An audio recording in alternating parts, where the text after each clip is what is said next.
샬롬 샬롬 샬롬 샬롬. 하나님 사랑합니다. 여러분 주 안에서 사랑합니다. 잠언 9장 7절에서 12절 의로운 사람을 가르치라 이렇게 말씀하고 있어요. 7절에서 10절 보죠. 거만한 자를 징계하는 자는 도리어 등용을 받고 악인을 책망하는 자는 도리어 흠이 잡히느니라. 거만한 자를 책망하지 말라. 그가 너를 미워할까 두려우니라. 지혜 있는 자를 책망하라. 그가 너를 사랑하리라. 지혜 있는 자에게 교훈을 더하라. 그가 더욱 지혜로워질 것이요 의로운 사람을 가르치라. 그의 학식이 더하리라. 10절 야훼를 경외하는 것이 지혜의 근본이요 거룩하신 자를 아는 것이 명철이니라. 나 지혜로 말미암아 내 날이 많아질 것이요 내 생명의 해가 내게 더하리라.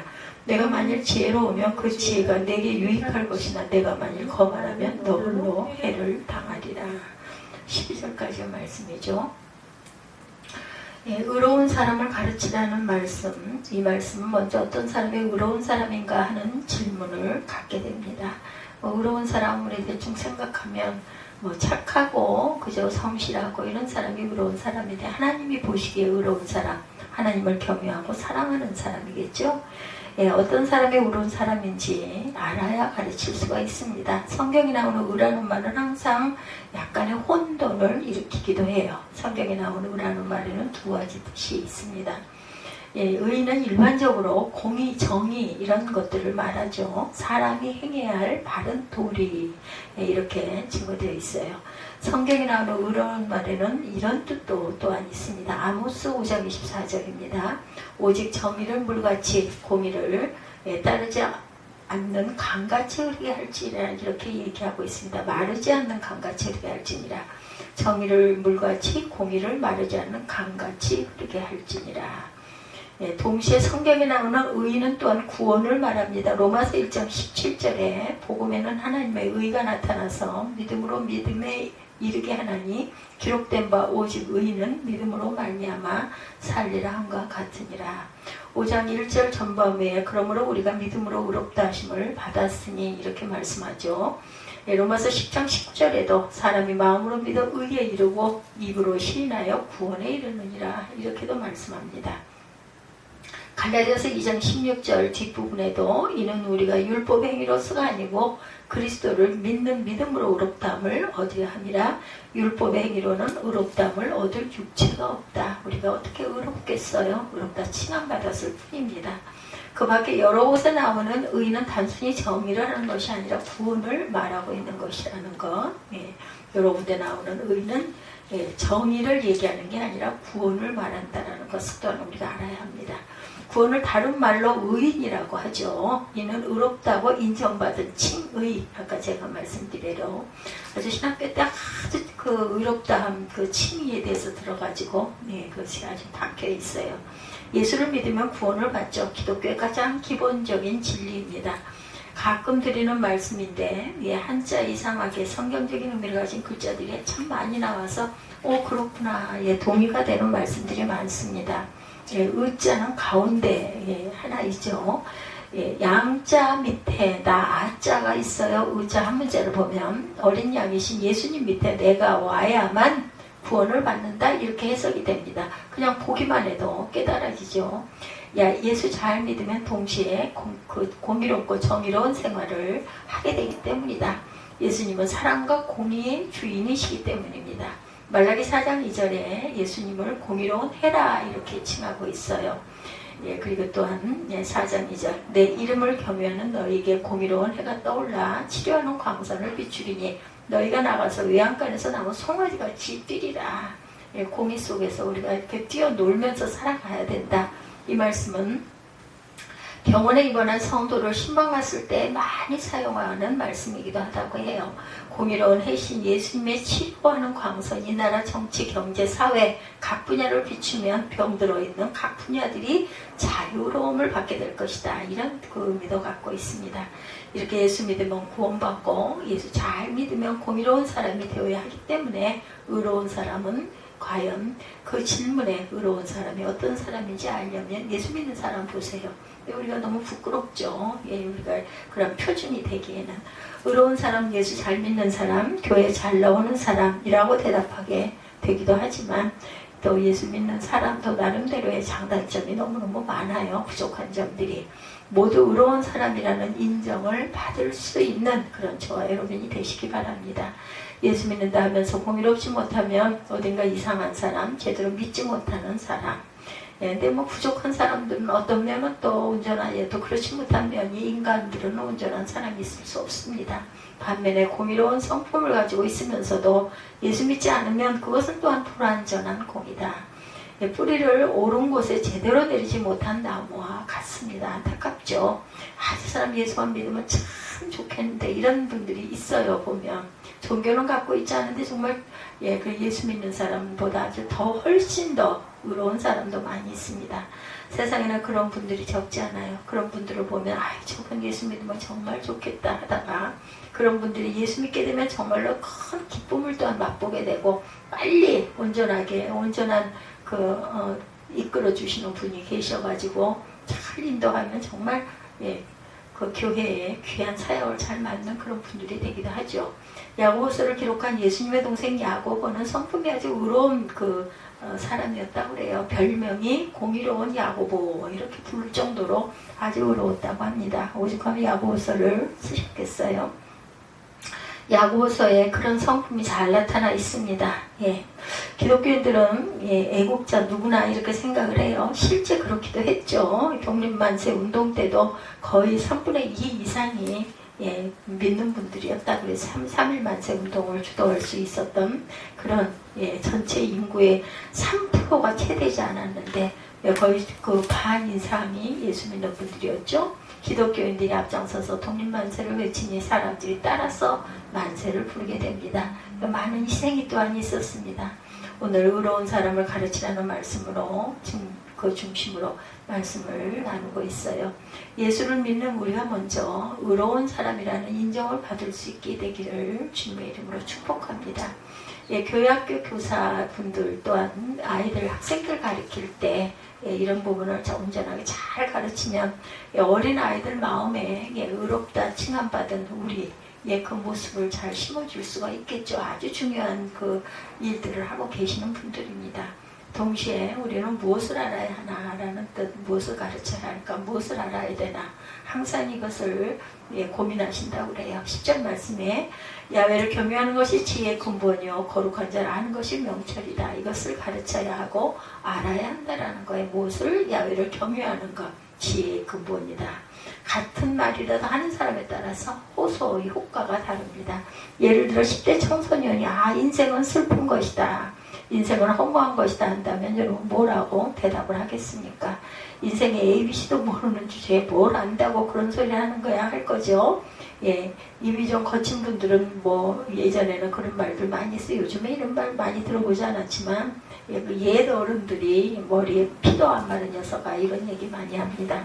백발이 성성하고 여러 가지 경험을 한 분이 인생은 가치가 있는 것이요 이 세상은 아름다운 것이요 한다면 우리는 겸허하게 옷깃을 여미게 되죠. 나도 보람있게 살도록 노력해야겠다. 가끔 보면 지나다니다 보면 요즘에 그런 분들 흔히 많이 보여요. 흰머리가 그냥 아주 반백 이상이 되신 분들, 아예 그냥 뭐 염색 안 하시고 그렇게 하고 다니시는 분들 나름대로 개성도 있고 보기가 아주 좋더라고요. 또 부럽기도 해요. 어떻게 저렇게 하얗게 머리가 저렇게 바뀔 수가 있나. 희끗희끗 섞인 건 좀 그런데 그런 분들이 아주 많습니다. 요즘에는 뭐 머리가 연세 많이 드신 분들도 뭐 염색하셔가지고 뭐 갈색, 뭐 노란 머리 이런 머리들도 많이 하세요. 근데 저는 그런 염색을 해봐도 까만 머리도 제일 잘 받는 것 같습니다. 인생을 성실하게 사는 사람, 그렇게 산 분들은 되게 인생은 가치 있는 것이요. 괴롭고 힘든 일도 많이 있지만 정말 세상은 살만하고 아름다운 곳이요. 이런 말씀, 긍정적인 말씀 하시는 분 많고 그래서 우리는 이렇게 힘써서 애써서 세상을 살아가는 게 만만치 않아요. 그런데도 너 지금 당장에 너 죽을래? 하고 얘기하면 아마 핏발을 세울 것입니다. 그런 의미에서 또한 떠나갈 사람이다 보니까는 연연하는 부분이 또 많기도 해요. 어차피 갈 건데 나도 좀 이렇게 좀 자유하고 싶어 이런 마음이 또 많이 들기도 하죠. 야훼를 경외하는 것이 지혜의 근본이고 거룩하신 자를 아는 것이 명철이라는 말씀을 우리가 귀 기울여 듣고 깊이 묵상할 줄도 알아야 되겠다. 잠언서는 솔로몬이 기록했는데 솔로몬을 잘 아시는 대로 인류의 역사에서 가장 지혜로웠던 사람으로 알려져 있기도 하죠. 그런 사람이 다른 것이 아니고 바로 지혜에 대해서 이렇게 말했기 때문에 여러 부분으로 잠언이 나눠져 있죠. 1장에서 오늘 본문이 들어있는 9장까지 솔로몬의 제1잠언집이다 이렇게 분류를 해놓았어요. 10장부터 제2잠언집이 시작이 됩니다. 제1잠언집의 시작인 잠언 1장에도 솔로몬은 같은 말을 하고 있어요. 1장 7절 말씀에 보면 야훼를 경외하는 것이 지식의 근본이거늘 미련한 자는 지혜와 훈계를 멸시하느니라 이렇게 말씀합니다. 야훼를 경외하는 것이 지혜의 근본이라는 말은 제1잠언집의 시작 부분과 끝 부분에 이렇게 나오죠. 이 말은 솔로몬의 제1잠언집의 서론이고 결론이라고 할 수가 있다는 게 가장 중요한 중심 부분의 말씀이죠. 야훼를 경외하는 것이 지혜의 근본이다. 잠언뿐만 아니라 성경 여러 곳에 나오죠. 욥기 28장 18절에 주를 경외함이 지혜다 이렇게 얘기합니다. 시편 111편 10절에도 야훼를 경외함이 지혜의 근본이라. 저는 이 말이 진리라는 것을 실증적으로 우리가 체험을 하고 살아갑니다. 경남 거창의 거창고등학교가 산교육을 하면서 대학 입학 성적이 좋다고 소문이 났다고 그러죠. 그래서 전국에서 지원자들이 몰려들기도 했었다고 그래. 한동안 이 학교에서는 해마다 이 무렵이 되면 동창 회부 등을 통해서 그의 대학 합격자 명단을 싣기도 한다고 합니다. 지금도 그러는지는 모르겠습니다. 오래전 이야기죠. 그것을 보면 참 많은 학생들이 졸업생들 거의 전부가 알려진 대학에 많이 들어가기도 했다고 그래요. 그 학교의 교훈이 야훼를 경외하는 것이 지식의 근본이랍니다. 이 말씀, 잠언 말씀. 그 학교는 기독교 교육기관이기도 해요. 이 대성전 방송실에서는 스캔 장비를 쓰지 않기 때문에 파워포인트를 이용해서 무엇을 보여줄 필요가 있을 때는 이렇게 카메라의 초점을 실물에 맞춰서 보여주는 방법을 쓰는데 이것이 그 학교의 앨범이래요. 앨범을 이렇게 쭉 보여주는. 많은 경우 학생들이 자기가 다니고 있거나 졸업한 학교의 교훈을 잘 알지 못하는데 이 학교에서는 이 교훈을 굉장히 강조한다고 하네요. 이 교훈이 학생들의 의식 속에 스며들도록 계속해서 반복해서 보이는 거죠. 이 학교의 졸업생들 가운데 이 교훈을 기억하지 못하는 사람은 아마 거의 없을 것이다. 그 졸업한 학교나 지금 출강하고 있는 학교의 교훈 잘 알지 못하는 그런 선생님들도 많으신데 그렇죠? 30여 년 전에 교사로 잠깐 재직했던 이 학교의 교훈을 이렇게 지금도 기억을 하고 있다 이런 말씀을 하시더라고요. 거기 학생들이 그렇게 좋은 성적을 올릴 수 있는 이유 중에 하나 그 가운데 하나가 이 교훈에 미치는 영향은 아닐까 하는 생각이 듭니다. 지혜와 지식의 근본은 하나님을 아는 것입니다. 이 안다라는 것이 아주 중요해요. 아는 게 그냥 알고 그렇구나가 아니라 실제로 그렇게 알고 살아가는 것이 아는 것이죠. 하나님께 기초를 두는 것은 지혜와 지식에 있어서 그 최상의 원리이기도 합니다. 야훼를 경외하는 것은 지혜의 시작이고 기원이고 그리고 결론이다. 그래서 교회 교육이 중요하기도 합니다. 학교 교육도 마찬가지. 그래서 기독교 교육기관들이 중요한 것이고 이 교육기관들은 보호할 책임이 우리에 항상 있다는 거. 그 기관들을 하나님을 떠난 지식은 뿌리가 없는 나무와 같아요. 이런 지식은 사람들에게 유익을 주지 못합니다.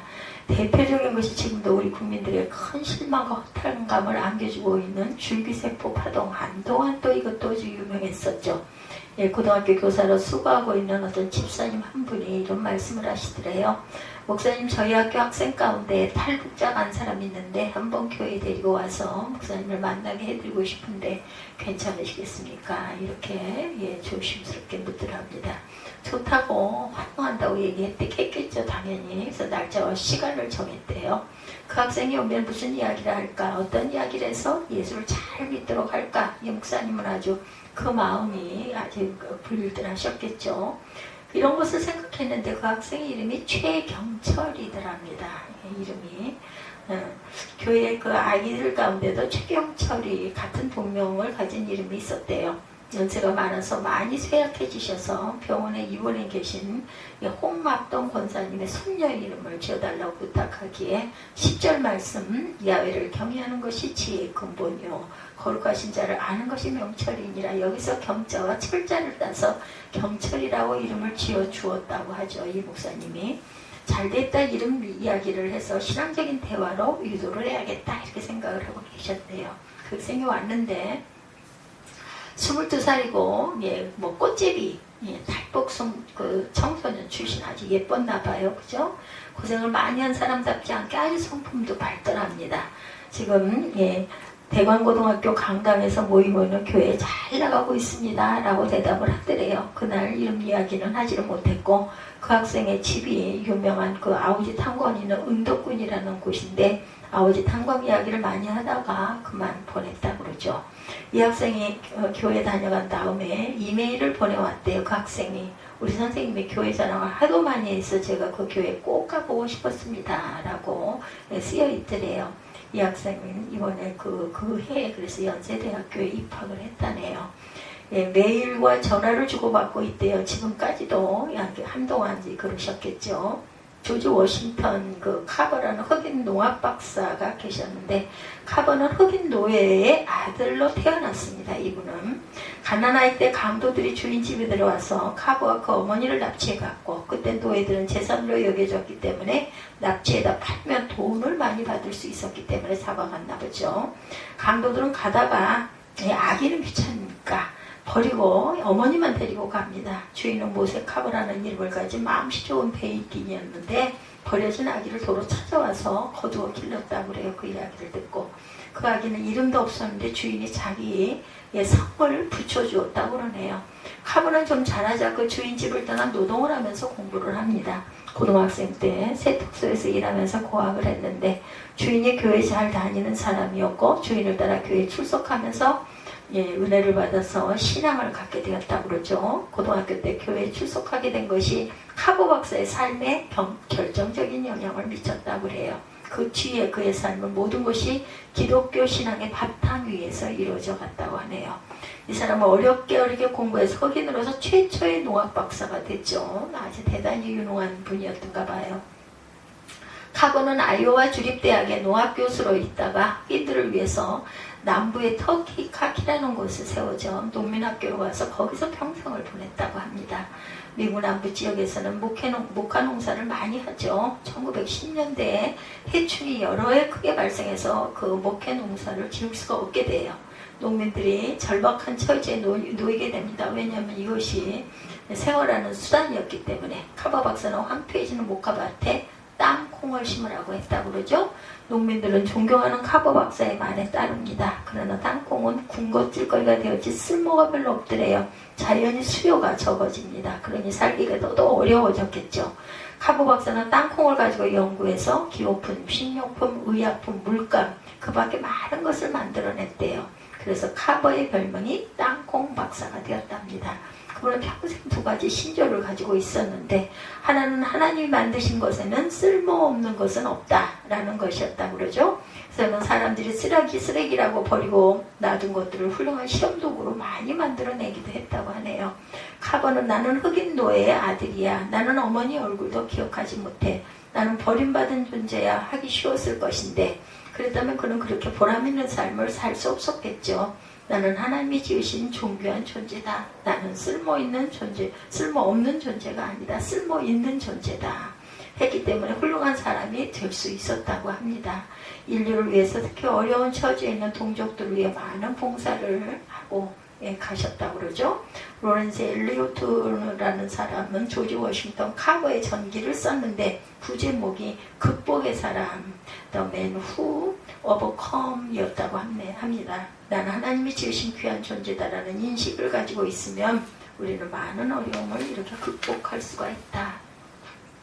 지금 미국 프로 풋볼리그 MVP로 선정되는 흑인 혼혈인 아마 이름 들어보셨을 거예요. 하인스 워드 선수의 이야기가 우리가 많은 감동을 주기도 했는데 하인스 워드 선수와 그의 어머니 김영희 씨는 아주 독실한 크리스찬이었다고 그러죠. 어머니는 애틀란타 존스베리 침례교회를 출석하면서 주일 예배 11조 금요 철야 기도를 빠지지 않고 늘 했다고 그래요. 하인스 워드 선수도 경기 기간이라도 주일이면 꼭 교회를 찾아가 예배를 드리곤 했다고 그러죠. 어머니가 한 말이 아주 감동적이었는데 나는 교회에서 특별한 활동을 하지 못하고 있지만 모든 삶이 하나님께 드린다는 자세로 신앙생활을 하고 있습니다. 제가 학교 식당 일을 계속 하려는 것도 하나님이 놓고 먹는 것을 기뻐하시지 않는다 여겼기 때문이래. 놀고 먹는 것을 기뻐하시지 않는다. 이 모자분들도 우리는 하나님의 자녀다, 우리는 귀한 존재다, 이런 믿음을 가지고 혼혈이라는 어려움을 아마 이겼을 겁니다. 나는 귀한 존재다라는 사실을 다시 한번 확인하시기 바래요. 교회학교 교사 모든 분들이 학생들에게 아주 힘써서 이런 부분들을 심어주고 가르치고 교회 학교가 잘 돼야 그 교회의 미래가 밝죠. 그래서 항상 카보 박사가 가지고 있던 또 하나의 신조, 성경에는 모든 지혜가 담겨있다. 1921년 미국 국회 예산위원회에서 땅콩 문제로 청문회가 열린 일이 있었다고 그러네요. 카보 박사가 출석해서 땅콩이 중요합니다 하고 증언을 했다고 그러죠.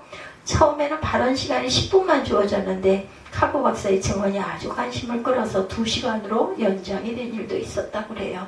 미국 국회 예산위원회 1921년 1월 21일 속기록에는 청문회 마지막 질문과 대답이 이렇게 기록되어 있었다고 그러네요. 버클리 의원이 박사께서는 그 모든 것을 어디서 배우셨습니까? 카보 박사? 책에서 배웠죠. 버클리 의원 어떤 책에서 배웠나요? 카보 박사 것은 성경책입니다. 이 책은 하나님이 만물을 다 이용하러 우리에게 주었다 이렇게 기록되어 있습니다. 하나님은 이 책을 통해서 땅에서 나는 열매 중 몇 가지 신비스러운 것을 나에게 보여주셨습니다.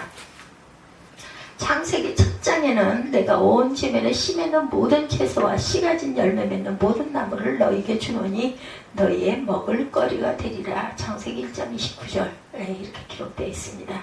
이것이 바로 하나님이 만든 음식물입니다. 이 열매는 우리의 몸에 영양분을 보급하고 우리 몸을 보존할 수 있게 하며 또한 건강하게 하는 것입니다. 성경은 모든 지혜와 지식의 근원이 된다는 것을 다시 한번 증거한 내용이기도 하죠.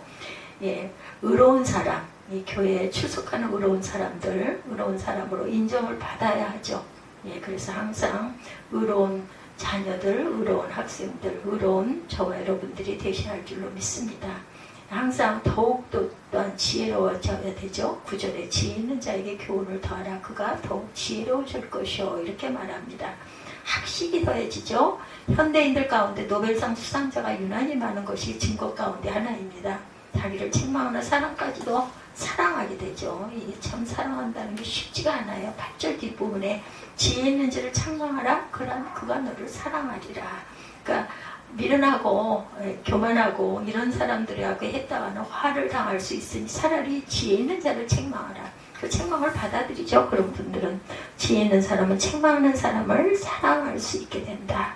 책망을 들으면서 이 사람이 나를 사랑해서 나를 책망하는구나 이렇게 깨달는다는 거죠. 그 성숙한 사람들이기 때문에 다윗이 시편 55편 13절에 나를 책망하는 자는 원수가 아니고 나의 동료, 나의 친구, 나의 가까운 친구다 이렇게 말하고 있어요. 잠언 6장 23절에도 훈계와 책망은 생명의 길이다 이렇게 말합니다. 잠언 25장 12절에 슬기로운 자의 책망은 청종하는 귀의 금고리와 정금 정신이니라 이렇게 말씀하고 있어요. 자기를 책망하는 사람을 사랑하는 사람은 더 나아가서 자기에게 어려움을 주는 환경까지도 사랑할 수 있게 된다.